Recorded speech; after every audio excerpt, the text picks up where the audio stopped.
Friends finally जो है Bihar SSC के द्वारा जो है सीजीएल 4 की भर्ती जो है निकाल दी गई है। जी हाँ दोस्तों, सीजीएल 4 की बहाली आप देखेंगे यहाँ पे आ चुका है और इसका जो है डिटेल एडवर्टाइजमेंट भी आपको यहाँ पे जो देखने को मिल गया है, जो कि आप देख सकते हैं 4th graduate level combined competitive examination, जिसके अंतर्गत जो है एएसओ की सबसे ज़्यादा बहाली है। असिस्टेंट सेक्शन ऑफिसर, सहायक प्रशाखा पदाधिकारी, जितने भी विभाग हैं ना उन सब में जो है आप डायरेक्ट एएसओ बनते हैं। अगर आप ग्रेजुएशन किए हुए हैं तो आप इस भर्ती के लिए फॉर्म को अप्लाई कर सकते हैं। इसका जो है डिटेल एडवर्टाइजमेंट, डिटेल वैकेंसी जो है आ चुका है। पूरी इन्फॉर्मेशन देंगे इस भर्ती के बारे में, संपूर्ण जानकारी विस्तार पूर्वक, जिससे आपको कोई भी कन्फ्यूजन नहीं होगा। कौन से पद के लिए आपको भरना चाहिए, एज लिमिट क्या रहेगा, इसके अलावा डॉक्यूमेंट्स क्या क्या लगेंगे फॉर्म भरने के लिए, जाति निवास आय जो भी लगते हैं, या बीसी हैं तो एनसीएल जो भी लगते हैं, ये सारी जानकारी मैं आपको यहाँ पे जो है बताने वाला हूँ। बस आपको वीडियो को लास्ट तक देखना है और समझना है। आप अगर नोटिस डाउनलोड करना चाहते हैं तो बिहार एसएससी की ऑफिशियल साइट से जाके आप ये एडवर्टाइजमेंट जो है डाउनलोड कर सकते हैं। और मैं आपकी जानकारी के लिए बता दूँ, ऑलरेडी जो है ऑफिस असिस्टेंट की बहाली यहाँ पे आ चुकी है, स्पेशल वाला, तो इसको भी हम यहाँ पे बहुत जल्द चर्चा करेंगे। फिलहाल हम जो है इस बहाली के ऊपर बात करते हैं। ये 10th पास पे रहेगी आपकी सरकारी नौकरी, और ये आपका जो है ग्रेजुएशन पास पे रहेगा किसी विषय से। तो चलिए, मैंने नोटिस को डाउनलोड किया हुआ है और आपको मैं पूरा इन्फॉर्मेशन यहाँ पे विस्तार पूर्वक समझाता हूँ। यहाँ देखिए, रजिस्ट्रेशन आप कब से कब तक करेंगे, तो 18 अगस्त से लेकर 17/9/2025 तक आप यहाँ पे जो है रजिस्ट्रेशन करेंगे। मैं आपको 18 अगस्त को एक प्रॉपर वीडियो बना दूंगा कैसे आपको फॉर्म को भरना है। चतुर्थ स्नातक स्तरीय संयुक्त प्रतियोगिता परीक्षा, एक होता है इंटर स्तरीय संयुक्त प्रतियोगिता परीक्षा, जिससे आपने पता होगा 2 साल पहले वैकेंसी आई हो, अभी तक उसका एग्जाम का कोई अता पता नहीं है। लेकिन हाँ, वैकेंसी ला रही है तो एग्जाम लेगा ही लेगा, थोड़ा सा डिले हो सकता है लेकिन एग्जाम लेगा।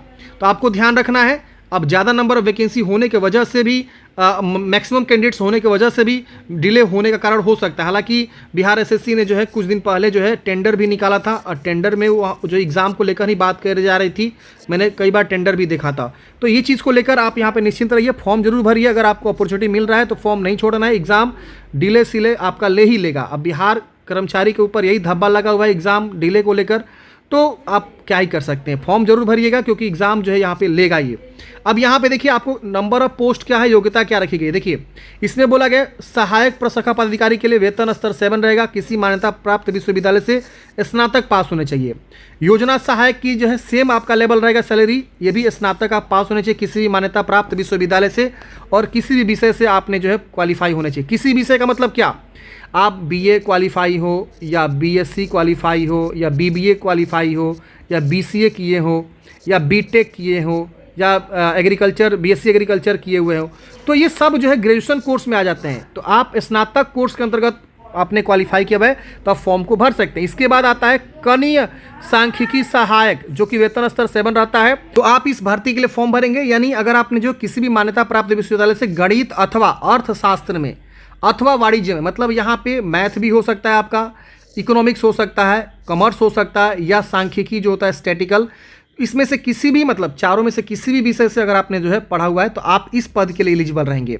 Data entry operator grade C की वैकेंसी है, यहाँ वेतन स्तर 6 रहेगा। इसमें बोला गया है कि मान्यता प्राप्त विश्वविद्यालय से स्नातक से किसी भी मान्यता प्राप्त संस्था से पीजीडीसीए अथवा बीसीए या बीएससी आईटी या इसके समकक्ष अगर आपने कोई क्वालिफिकेशन किया हुआ है तो आप यहाँ पे फॉर्म को अप्लाई कर सकते हैं। तकनीकी योग्यता यहाँ पे आपको एक चीज़ जोड़ा गया है कि आपके पास जो है पीजीडीसीए हो, या अथवा बीसीए हो, या बीएससी आईटी हो, तो आप इसके लिए एलिजिबल रहेंगे, आप फॉर्म को भर सकते हैं। इसके अलावा अगला जो पद होता है अंकेक्षक का होता है, वेतन स्तर आपको 5 देखने को मिलेगा। इसमें वाणिज्य, अर्थशास्त्र, सांख्यिकी अथवा गणित में से किसी एक विषय से अगर आपने जो है स्नातक उत्तीर्ण किया हुआ है तो आप यहाँ पे फॉर्म को अप्लाई कर सकते हैं।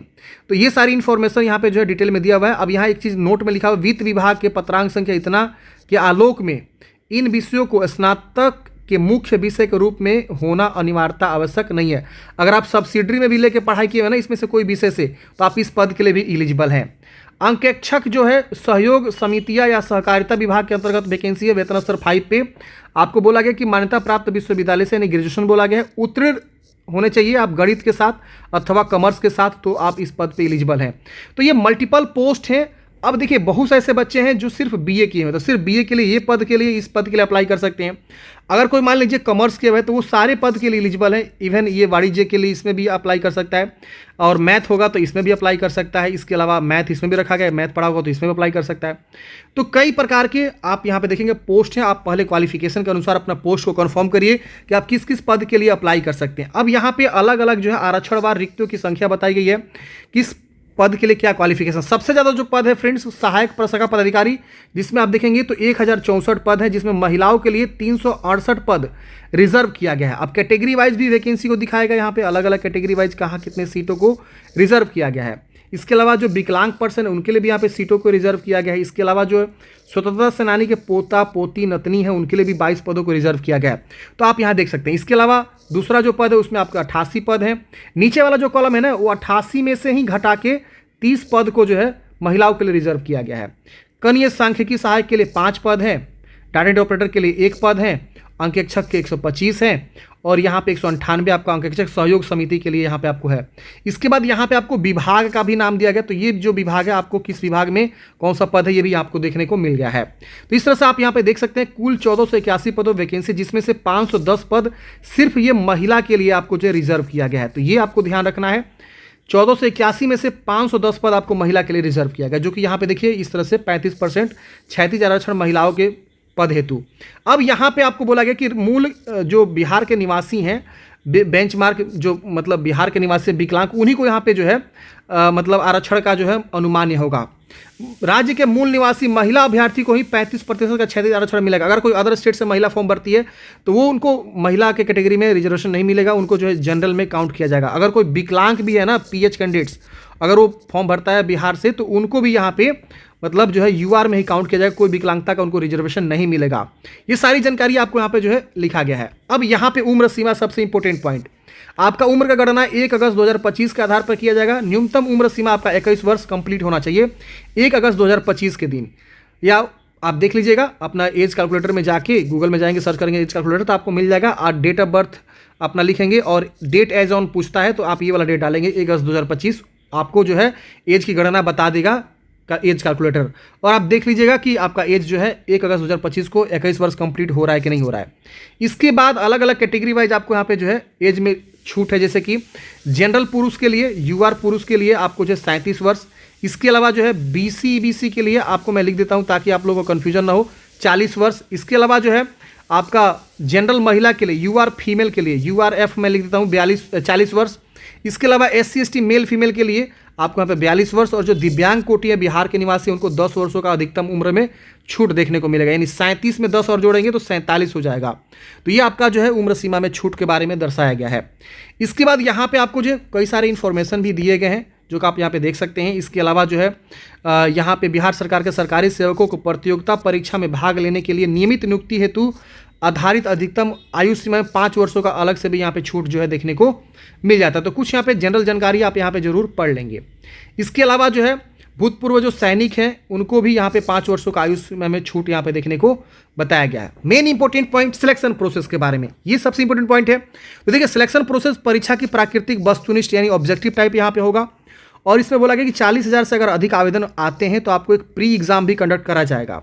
तो देखिए आपको क्या लग रहा है 40,000 से कम आएंगे कि ज़्यादा आएंगे? 40,000 से ज़्यादा ही फॉर्म आएंगे। तो इसमें आपका 2 फेज़ में एग्जाम होगा। फेज़ 1 आपका होगा जो कि प्री एग्जाम होगा, इसके बाद से फेज़ 2 एग्जाम होगा जो कि आपका ये भी आपका जो है मेंस एग्जाम कहलाएगा।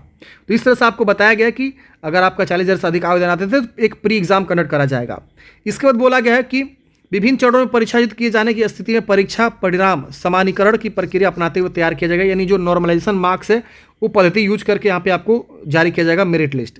प्रारंभिक परीक्षा वस्तुनिष्ठ प्रकृति की होगी यानी ऑब्जेक्टिव होगा जो प्री एग्जाम होगा, और 5 गुना संख्या के बराबर अभ्यर्थियों का चयन किया जाएगा। वैकेंसी के जो 5 गुना है यानी 1400 समथिंग वैकेंसी है तो इसके गुणा आप कर लेंगे 5, इतने कैंडिडेट्स को जो है मेंस एग्जाम के लिए चयन किया जाएगा, और जो मेंस एग्जाम में बैठेंगे उसके बाद उनको आगे का प्रोसेस यहाँ पे बताया जाएगा।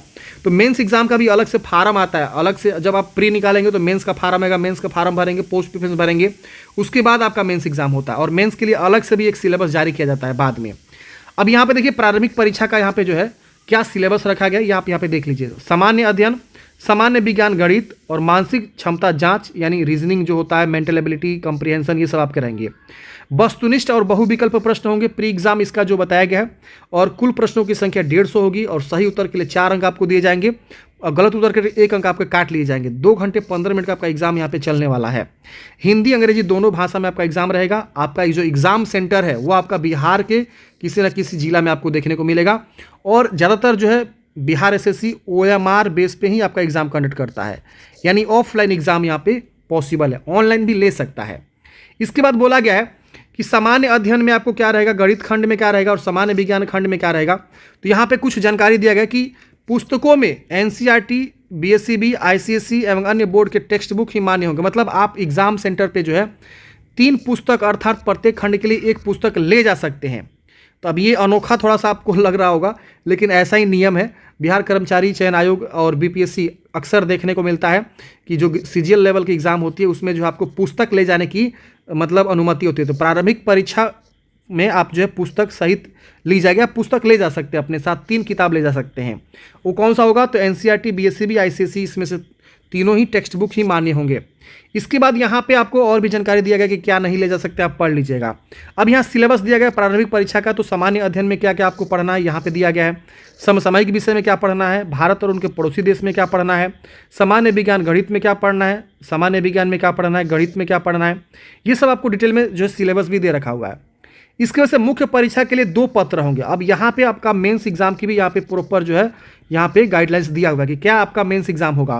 तो हिंदी पहला, यानी इसमें P1 होगा और P2 होगा, एक ही दिन होगा दोनों, पेपर 1 और पेपर 2। इसमें जो पेपर 1 होगा वो आपका हिंदी से ही सिर्फ रहेंगे, जिसमें आपको 30% या उससे अधिक अंक आपके लाएंगे तो आप यहाँ पे दूसरे पत्र यानी पेपर 2 की जांच की जाएगी। पेपर 2 में क्या होगा, तो सामान्य अध्ययन, सामान्य विज्ञान, गणित और मानसिक जांच क्षमता की यहाँ पे आपके जो है प्रश्न पूछे जाएंगे। ये आपके जो है प्रॉपर यहाँ पे जो है दिया गया। अब जब यहाँ पे मेंस आप बैठेंगे, मेंस में जब मान लीजिए आपका प्री निकलेगा उसके बाद ही ना आप बैठेंगे, तो प्री निकलने के बाद आप क्या कहते हैं मेंस में बैठते हैं। तो मेंस में जब आप बैठेंगे तो आपको मेंस के लिए फिर से ऑनलाइन का डेट निकलेगा मेंस का फॉर्म भरने के लिए, जो लोग प्री में क्वालिफाई हो गए हैं।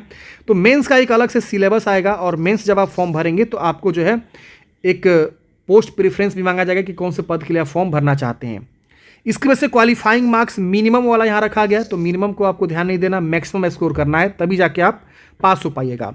परीक्षा शुल्क यहाँ पे देखिए, तो जनरल के लिए, BC EBC के लिए 540 रुपये, SC ST जो बिहार के निवासी हैं, इसके अलावा दिव्यांग श्रेणी हैं, इसके अलावा जो महिला है बिहार के निवासी, भले वो किसी कैटेगरी से आती है, उनके लिए 135 रुपया है।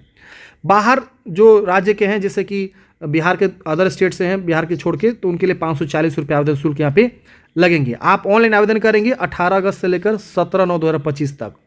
फॉर्म भरने के लिए आपके पास देखिए इंपॉर्टेंट पॉइंट का, आपके पास जो है जाति प्रमाण पत्र होना चाहिए। किन के लिए, तो जो SC ST से आता है, ये ध्यान दीजिएगा। जो BC और EBC से आता है वो अपना जो है जाति प्लस NCL ये दोनों बनवा लेंगे। हो सकता है कि NCL मांग दे या हो सकता है कि जाति मांग दे, फॉर्म भरेंगे तो पता चलेगा। इसके बाद जो विकलांग है PH, वो अपना विकलांग सर्टिफिकेट जो क्या करेंगे, PH सर्टिफिकेट अपना जो है फॉर्म भरते समय लगाएंगे। इसके अलावा जो EWS है, EWS का बेनिफिट लेना चाहते हैं तो अपना EWS क्या करेंगे, सर्टिफिकेट जो है लगाएंगे। जो महिला है और मैरिड है तो वो अपने पिताजी के यहाँ से जो है क्या करेंगे, अपना जो है जाति प्रमाण पत्र निर्गत करवाएंगी, अगर इस तरह का कंडीशन है तो ध्यान रखिएगा। और निवास जो है बिहार के हर एक कैंडिडेट्स को लगेगा।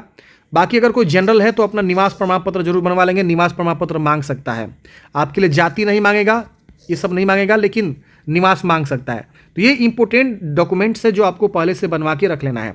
अब यहाँ पे जो आपका डॉक्यूमेंट्स होगा वो RO लेवल पर जो बनता है वही वाला लगेगा। ये आपको टेंशन से उतार देना कि कहाँ से डॉक्यूमेंट्स लगेगा, तो RO लेवल से आप बनवा लीजिए। लेटेस्ट वाला बनवाना है 2025 का, वही आपका वैलिड होता है, ये ध्यान रखिएगा। जो NCL होता है, EWS होता है, बाकी थोड़ा SC ST कास्ट सर्टिफिकेट थोड़ा सा पुराना है तो चल जाएगा, कोई दिक्कत नहीं है। बाकी यहाँ पे सारी जानकारी आपको दिया गया रजिस्ट्रेशन के बारे में और यहाँ इंपॉर्टेंट डेट के बारे में आप यहाँ पे देख सकते हैं। एग्जाम को लेकर कोई भी अपडेट नहीं है, जैसे कोई अपडेट आएगा मैं आपको प्रॉपर जानकारी जो है बता दूंगा। फिलहाल आपको यहाँ पे डॉक्यूमेंटेशन के बारे में भी जानकारी दिया गया है कि फॉर्म भरते समय आपको क्या क्या डॉक्यूमेंट्स लगने वाले हैं।